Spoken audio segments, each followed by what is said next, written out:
هل ممكن أطفال صغيرة بتتفرج على الحاجات دي؟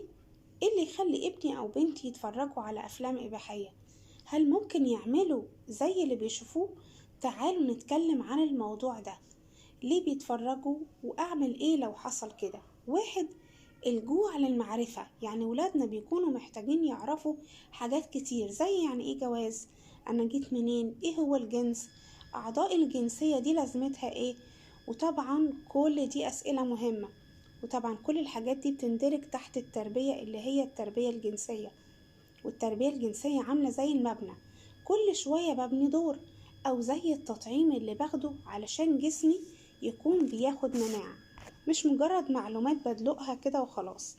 لو أنا مشبعة ابني معلومات محدش هيضحك عليه ويغريه إنه يشوف أي فيديو من الفيديوهات دي. اتنين، التشوه في التربية الجنسية، وطبعا ده بيكون نتيجة تسمية غلط للأعضاء الخاصة، أو بيكون نتيجة إنه وصل لابني معلومات غلط من مصادر تانية غير ماما وبابا.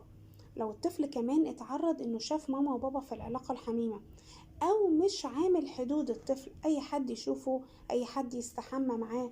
إيه الحل؟ أبدأ أحل أي غلط كنت بعمله قبل كده، يعني ملحوقة. أبدأ أتكلم عن التربية الجنسية حسب سنه.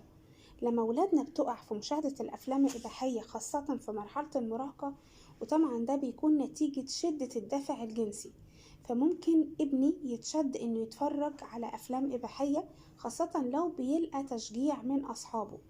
ولو المراهق مش عنده قدرة على ضبط النفس، يعني بيقع كتير وبيتفرج، بشرح له يعني إيه طاقة جنسية.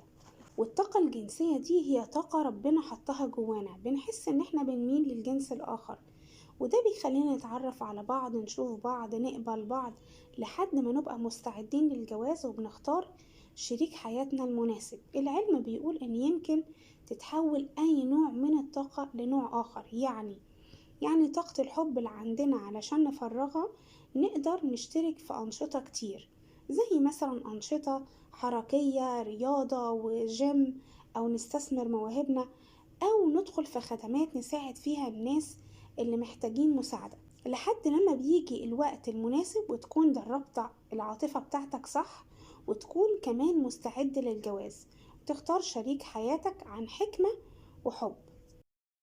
طبعا احنا بنتكلم لو الطفل شاف ده مرة أو مرتين في الأسبوع، لكن لو موضوع زاد عن كده يبقى ده إدمان، وفي الوقت ده يبقى محتاج علاج نفسي.